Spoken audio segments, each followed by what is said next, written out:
Olá pessoal, hoje vamos falar em cinema e literatura, mas vamos falar de uma literatura da sociologia. Hoje vou falar de um teórico coreano, chamado Ayung-chul Han. Escreve Byung-chul Han, mas em coreano é Ayung-chul Han. De que trata esse escritor que está se tornando inclusive uma febre na sociologia. Ele é um filósofo, teólogo, formado também em literatura alemã e tem escrito livros sobre a sociedade do cansaço, o enxame. Nós vamos falar sobre esse livro, o enxame, e tem outras obras dele muito interessantes que trata dessa questão da sociedade digital. Ele escreve sobre a sociedade digital e suas implicações na sociedade. Hoje todo mundo gosta de redes digitais, não é isso? As redes sociais. Todo mundo, praticamente, é praticamente impossível encontrar uma pessoa que não tenha um Instagram, um Facebook, o WhatsApp, por exemplo. É tanto que as eleições, por exemplo, de 2018 foi decidida pelo WhatsApp, principalmente, e aí tem tudo a ver com o que Ayung-chul Han fala. As principais obras desse teórico são Sociedade do Cansaço, Sociedade da Transparência, Topologia da Violência e Agonia do Eros. O enxame, a própria palavra já está dizendo, no enxame, é uma perspectiva digital. A partir desse termo aí, no enxame, você já pensa o seguinte: o que será que acontece nessa sociedade onde todo mundo praticamente usa as redes sociais? Como fica então, por exemplo, a individualidade? Como fica a capacidade do indivíduo agir perante as outras pessoas? Quais as decisões deve tomar? E a questão das informações, por exemplo. Hoje vivemos numa sociedade de informação, que temos informação demais. Tudo parece se perder no enxame que são as redes sociais. Esse teórico, ele trata disso. Ele, por exemplo, ele fala que existe uma crise na revolução digital, mais precisamente, existe uma crise com a revolução digital. Que crise é essa?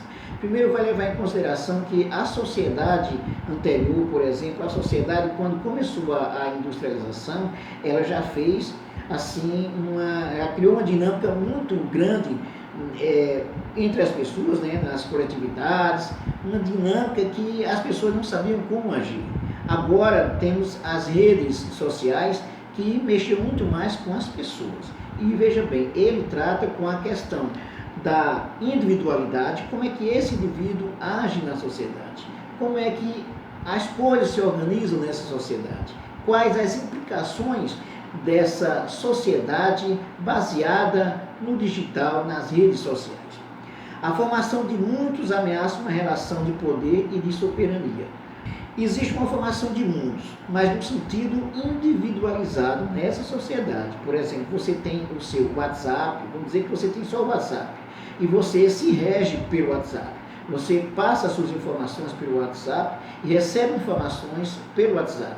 Cada um na sua individualidade e, ao mesmo tempo, isso vai ter um retorno para o coletivo, para a sociedade. Um retorno que não é, nesse sentido, positivo. É um retorno que não é positivo. Por que não é positivo?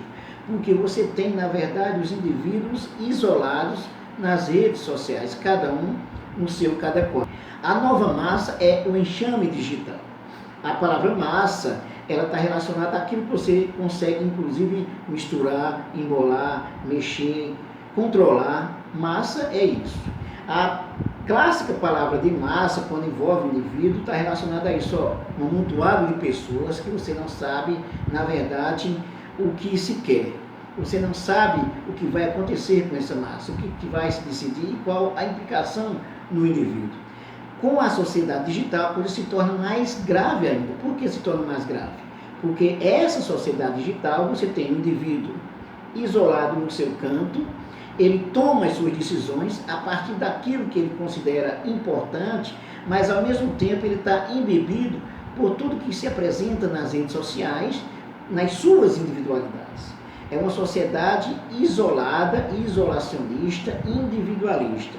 Isso gera grandes problemas na sociedade e também para os indivíduos. Os indivíduos são cobrados constantemente, por exemplo, a conhecer mais, a saber mais, ter mais informação, mas ao mesmo tempo como fazer com essas informações. Essa sociedade apresenta propriedades que distinguem radicalmente da formação clássica da massa. Por que radicalmente da formação clássica? Porque agora você tem um amontoado de pessoas, de indivíduos, que eles estão ao mesmo tempo conectados e cada um na sua. Isso também na formação clássica você tinha, só que agora com as redes sociais, com as tecnologias digitais, isso acontece de maneira muito mais rápida. Por exemplo, você não precisa sair de casa para estar conectado e ao mesmo tempo estar individualizado, absorvendo as informações e agindo a partir das informações que você recebeu, considerando também a sua individualidade.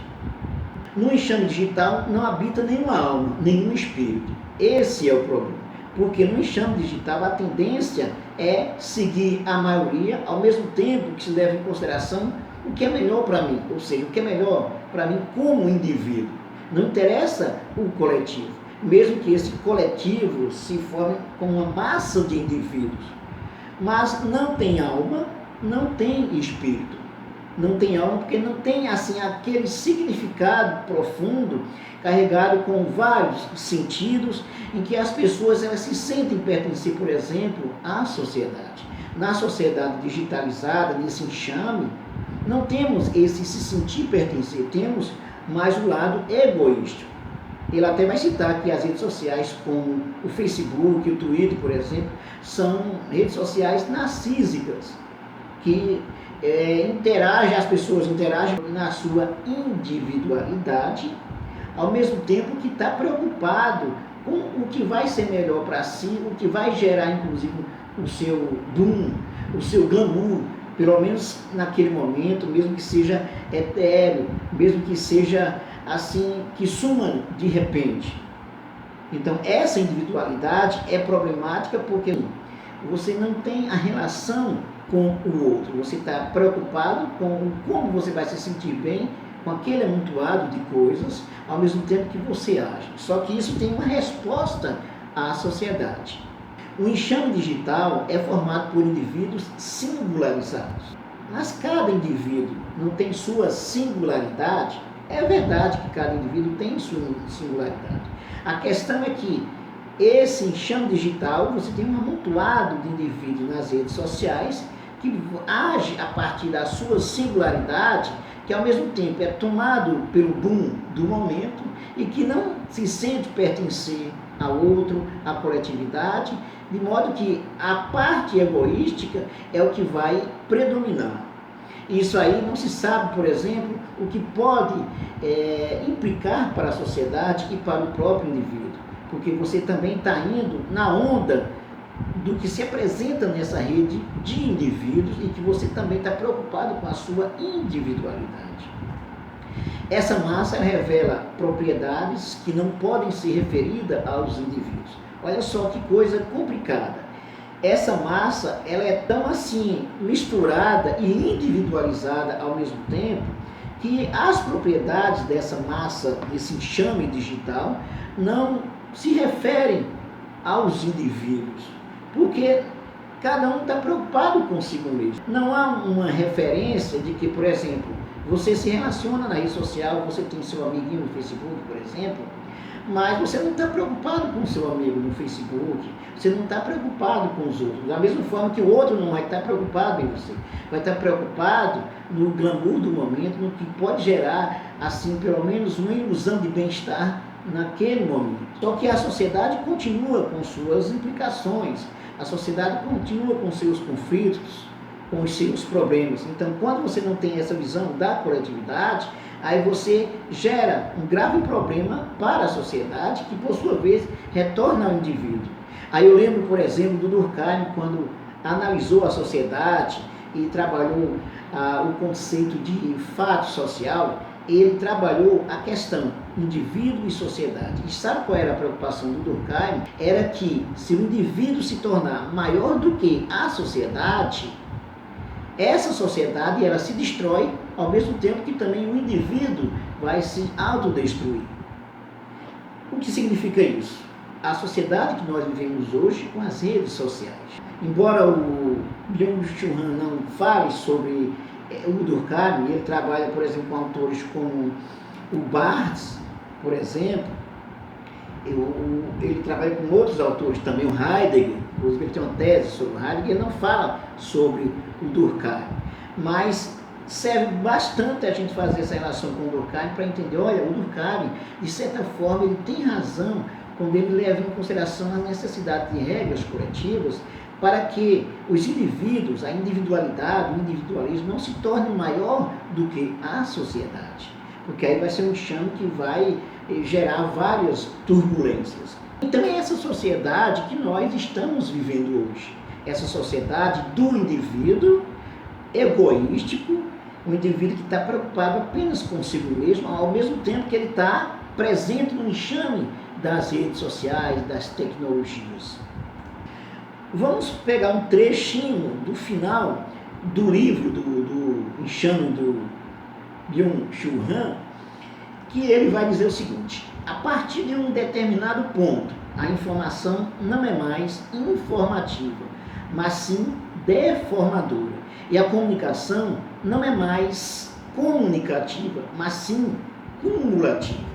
Aí eu lembro, por exemplo, das eleições de 2018, que elegeu o presidente Bolsonaro, e ele trabalhou basicamente com as redes sociais, mais precisamente com o WhatsApp, e trabalhou principalmente com fake news, a fake news, por exemplo, da mamadeira de piroca e a fake news do kit gay. Ele continuou com isso mesmo, por exemplo, o TSE mostrando que não existe kit gay, que não podia usar, inclusive, essa questão, esse livro que ele estava indicando, que era um kit gay. Como também a Globo mostrou que o kit gay não existe, que o livro não trata de kit gay, ele continuou. E o que aconteceu? Os indivíduos que receberam as mensagens pelo WhatsApp, uma corrente de indivíduos, um enxame, na verdade, de indivíduos que receberam essa mensagem, acreditaram piamente, como ainda hoje há muitos que acreditam, muitos seguidores deles que acreditam. O que significa isso? Você tem a informação que ela não é checada na sua individualidade e, por exemplo, ela não vai ser informativa, porque o kit gay vai desinformar e não informar. Por isso que ele vai dizer que a comunicação não é comunicativa, porque, na verdade, ela vai gerar só turbulência, confusão. Mas interessa para o poder que isso aconteça. Interessa, por exemplo, como interessou para o Bolsonaro, utilizar as redes sociais, principalmente o WhatsApp, para criar a confusão, utilizando principalmente o fake news, para negativizar totalmente a candidatura do Haddad, a candidatura da esquerda, e para mostrar que ele seria ali a solução. E ainda hoje os indivíduos acreditam nisso. Portanto, muito preciso essa fala do Byung-Chul Han, quando ele trata dessa questão aí, que você tem um amontoado de informação que já não informa mais, na verdade favorece uma cortina de fumaça, como também você não vai ter uma comunicação. Por exemplo, podemos dizer, é uma comunicação que não comunica, ela gera mais confusão. E isso vai ser bom para o poder, vai ser bom para os ditadores, para os autoritários, para a classe que domina a partir da ignorância. Muito interessante essa obra do Byung-Chul Han, eu recomendo a vocês. Depois a gente vai falar inclusive sobre as outras obras dele. Não esqueça de se inscrever no nosso canal, de dar um like e de ativar o sininho para receber as nossas novidades. Também acesse a nossa playlist das aulas de Sociologia, Ciência Política, Atualidades, Cinema e Literatura. E também, não deixe de compartilhar, de divulgar e de comentar os nossos vídeos. É muito importante para a gente, é muito importante para o conhecimento crítico. Até mais.